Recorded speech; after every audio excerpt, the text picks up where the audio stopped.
মল্লালপুরে বিবাহ বহির্ভূত সম্পর্কে জেরে এক মহিলার হত্যার অভিযোগ। মূল অভিযুক্ত নয়ন সহ দুজনকে গ্রেপ্তার করেছে পুলিশ। তদন্তে উঠে এসেছে হত্যার পর নয়নকে আশ্রয় দেয় সুনীল নামে এক ব্যক্তি। পুলিশ বিশেষ অভিযান চালিয়ে দুজনকেই গ্রেপ্তার করেছে। ঘটনায় আরও দুজনকে আটক করে জিজ্ঞাসাবাদ চলছে। মল্লারপুরে বিবাহ বহির্ভূত সম্পর্কের জেরে হত্যাকাণ্ড, গ্রেফতার 2। বীরভূমের মল্লারপুরে বিবাহ বহির্ভূত সম্পর্কের জেরে এক মহিলাকে খুনের অভিযোগ উঠেছে। পুলিশ এই ঘটনায় দুজনকে গ্রেফতার করেছে এবং আরও দুজনকে আটক করে জিজ্ঞাসাবাদ করছে। জেলা পুলিশ সুপার আমনদীপ জানিয়েছেন, ধৃতদের মধ্যে দুজনের বাড়ি মল্লারপুর থানার অন্তর্গত এলাকায়। নিহত মহিলার সঙ্গে প্রধান অভিযুক্ত নয়নের বিবাহ বহির্ভূত সম্পর্ক ছিল। তদন্তে উঠে এসেছে হত্যার পর নয়নকে আশ্রয় দেয় সুনীল নামে এক ব্যক্তি। পুলিশের বিশেষ দল অভিযান চালিয়ে নয়ন ও সুনীলকে মল্লারপুরের দিয়ারা গ্রাম থেকে গ্রেপ্তার করেছে। পুলিশ সূত্রে জানা গেছে, নিহত মহিলার মোবাইল ফোন উদ্ধার করা হয়েছে, যা গুরুত্বপূর্ণ প্রমাণ হিসেবে ধরা হচ্ছে। নয়নকে জিজ্ঞাসাবাদ করে জানা গেছে, ঘটনার রাতে সে মহিলার বাড়িতে গিয়েছিল এবং তারপরই এই নৃশংস হত্যাকাণ্ড ঘটে। এই ঘটনার তদন্তে পুলিশের একটি বিশেষ দল গঠন করা হয়েছে। মোট 8 জনের এই তদন্তকারী দল বিভিন্ন দিক খতিয়ে দেখছে এবং হত্যার পেছনে প্রকৃত কারণ উদ্ঘাটনের চেষ্টা চালাচ্ছে। অভিযুক্তদের পুলিশ হেফাজতে নিয়ে জিজ্ঞাসাবাদ করা হবে বলে জানিয়েছেন তদন্তকারীরা। Bureau report, জজবাত 24 Bangla.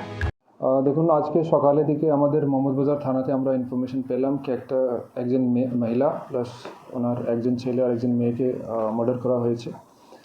ওখানে গিয়ে আমরা বডিকে রিকভার করলাম।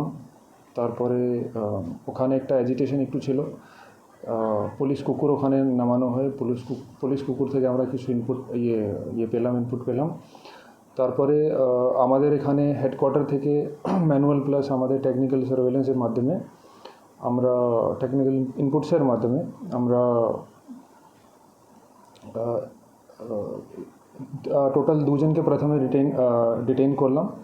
দুজনের নাম আছে নয়ন বিত্তর, বাড়ি আছে মাঠ মহুলা, থানা মল্লারপুর। আর একজন আছে সুনীল মির্দিয়া, বাড়ি বোলগাছি ডোমপাড়া। এই লোগো মল্লারপুরের ছেলে। এই দুজনকে আমরা ডিটেইন করলাম। এটা ছাড়া আরও দুজন ডিটেইন আছে, কিন্তু এই দুজনকে আমরা অ্যারেস্ট করেছি। এই যে এর মধ্যে থেকে দুজন মধ্যে থেকে নয়ন বিত্তর আছে। এই নয়ন সঙ্গে এই যে মহিলা ডিসিজ আছে, ওনার একটা ইলিসিট অ্যাফেয়ার ছিল। সেটার জন্যই এদের মধ্যে কিছু তর্ক বিতর্ক কিছু হয়েছে গত রাত্রি। অ্যান্ড তারপরে এই ছেলে যে নয়ন আছে কে মহিলাকে মার্ডার করে দেয়, মহিলার ও ছেলে মেয়েকে মার্ডার করে দেয়। অ্যান্ড এই যে সেকেন্ড লোক আছে, সুনীল নামের ছেলে আছে, সুনীলের যেটা রোল আছে কি এই ঘটনা হওয়ার পরে যখন নয়ন এখান থেকে বেরিয়ে গেল, তখন ওখানে কাছাকাছি ছিল, এর সঙ্গে এসেছিল।